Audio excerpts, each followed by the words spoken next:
Hey, what's going on? You know who it is. You know what it is. All right, you guys. Peep game. This your boy Town Biz.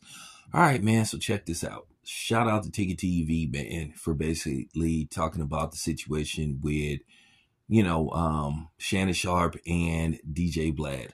You know, um, me, myself, I knew this was going to happen. I knew DJ Vlad would find a way to insert himself or attach himself to the situation with Shannon Sharp, because at the end of the day, Shannon Sharp is seen as competition. And Shannon Sharp, ever since January, that interview with Cat Williams, he's just made so much noise, basically going into basically having what you would call sort of like a talk show realm.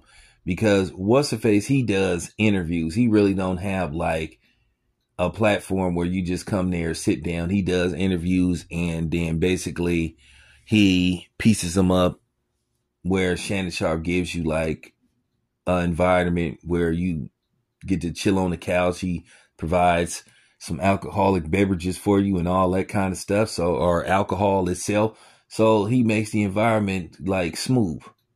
But at the end of the day, we knew Shannon Sharp was going to be attacked. People was going to hate on him, because at the end of the day, when you do what Shannon Sharp did, just have an interview that just basically broke the internet and have one of the most explosive interviews of 2024, then of course other people gonna be like, well, dang, why won't he interview with me, or why can't that be me? At the end of the day, we all are media people, and we all do interviews. Like I said, I get interviews, and there's other people that I've reached out for to come on my platform, and sometimes I've been able to get them, and sometimes I haven't. And then the thing is with me, I could have got bigger celebrities than what I've had. I could have got a few A-list celebrities, but unfortunately, due to my work schedule, I can't get them on my platform because of my work schedule.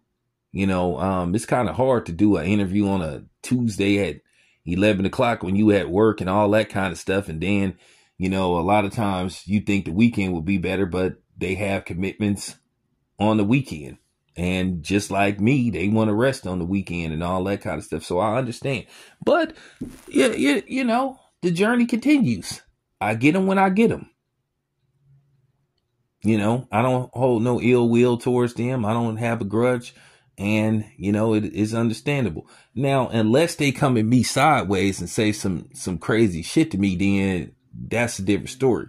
I've only had one celebrity like kind of come at me sideways who I've requested an interview with. I'm not going to say the person's name, but that's, they came at me kind of sideways on some stuff. And that kind of like, I was like, all right, I'm good, so that's just pretty much it. But then you have the people like DJ Vlad who want everybody to come on their platform. And if they refuse to come on their platform, then they start trying to diss them, hate on them, and all that kind of stuff. At the end of the day, a lot of these people on here are just jealous of Shannon Sharp. And that's just all it come down to, is simple, the green-eyed monster, because of the impact that Shannon Sharp is making. Shannon Sharp became a force to be reckoned with. I told this to Goodfellas Sports TV. It's like he becoming he's on his way to becoming like the social media internet Arsenio Hall. And from when did the Arsenio Hall show come on? Like I think from like 87 to 93. Is that when the Arsenio Hall show ended? But anyway, Arsenio Hall was like that dude. He was like that dude at the time. And like, if you made it to Arsenio Hall, that was kind of like hitting it big time. This is when you knew you was on your way, And I mean, Arsenio Hall used to have everybody. And what I liked about Arsenio Hall, he had a platform that was open to everybody. Now, of course, he had to have people that didn't look like him. But at the end of the day, he was the dude that was bringing like, a lot of different hip hop artists on there, from Heavy D to MC Hammer to a Tribe Called Quest. I think Snoop Dogg was on there before too. So, he brought in those type of guests that was needed. So I call him an innovator. And I think that's what people are worried about with Shannon Sharp. He's doing things a little bit different. But the thing is with DJ Vlad, I don't like DJ Vlad. I don't like him at all because he's a culture vulture. He tries to exploit primarily people that look like me for profit, and he portrays them in a negative light and a stereotypical way. He is one of the reasons why this concept and this perception of black people still exists about us just being these violent savages that will display reckless behavior at any given time. He has this fascination with street culture. You don't hardly ever see him try to interview upstanding black people. He gets these dudes that talk about what they allegedly did on the streets or might be doing and might be plotting to do, and he exploits them for profit. So he continues this stereotype of how people look at people like me. He's an instigator. But then you keep telling people to stop coming on this dude's platform, and they will take their ass on there, and particularly the black people. And that's why I don't respect that goofy nigga DL Hughley. This dude talked about Shannon Sharpe as becoming the new Wendy Williams, but then he always taking his ass on DJ Vlad show. But then you got these dudes talking about this so-called code we supposed to follow. Oh man, you should never bash another black man, you know, to the public. But then all DL Hughley do and these other dudes do is go on DJ Vlad's platform and talk about black people. So what's worse?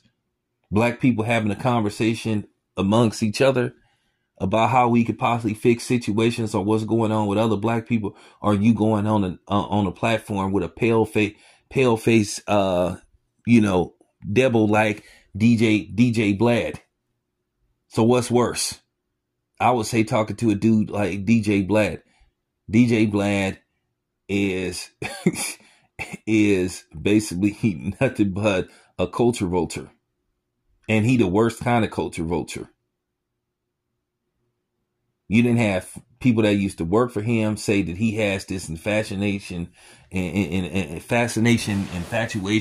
with hearing black people talk about the streets and stuff. Former employees saying that he obsessed with that. And that's kind of weird. But of course he would hate on Shannon Sharpe because Shannon Sharpe is just making so much noise. I'm happy for Shannon Sharpe. Listen, I'm going to say this to everybody that's going to eventually hear this video say, yeah, well, you know, Shannon Sharpe, you know, he did this, he did that. And it hasn't been forgotten. I criticized Shannon Sharpe for how he went overboard on his criticism of John Moran, talking about Larry Hoover and all this kind of stuff. I thought he went way overboard. And I thought that was more the producers telling him to go overboard like that than it was him. I've criticized Shannon Sharpe on a lot of different stuff.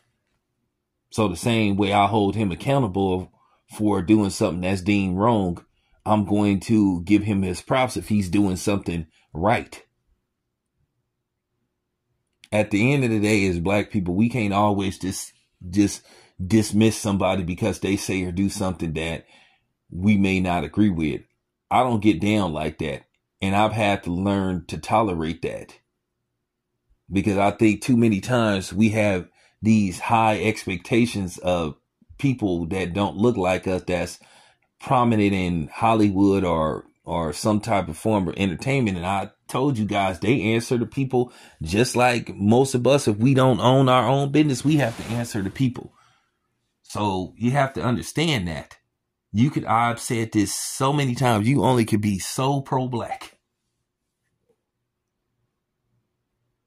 Because at the end of the day, you can only be so black till you get reminded that a lot of people that's helping pay your bills don't look like you. And we all know who control Hollywood for the most part. So that's all I was saying.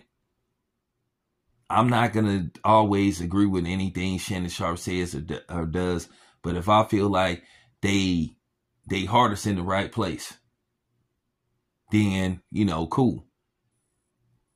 I feel like Ice Cube's heart is in the right place because he do be trying to help black people. For the most part, he put black people in roles where they didn't have to compromise themselves, and he didn't always try to exploit and humiliate black people like these non-blacks be doing on these movies.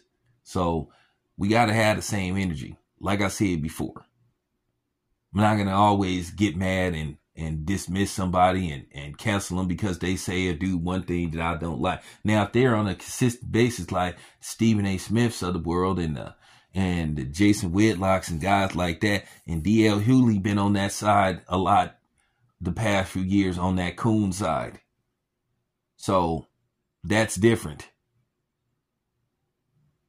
That's all I'm saying.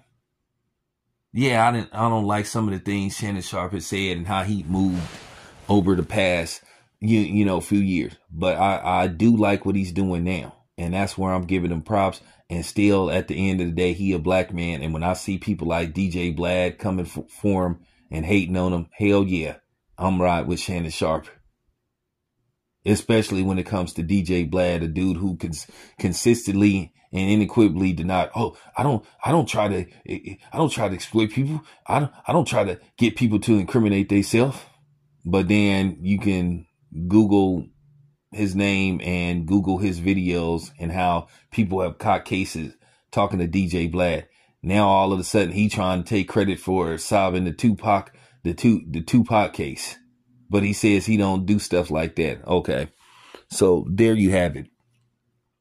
So I just wanted to give props to Shannon Sharpe. I'm rolling with Shannon Sharpe, especially when it comes to that culture vulture, DJ Vlad. And like I said, some of these niggas on here is very, very hypocritical. Like I said before, how D.L. Hewley gonna say Shannon Sharpe becoming the new Wendy Williams, but then he sit up there and always going on that white man's platform talking about his own race on a regular basis. But he do like a lot of people on here. But nevertheless, that's all I want to say in regards to that. It's your boy Town Biz. Appreciate you guys. I'm out.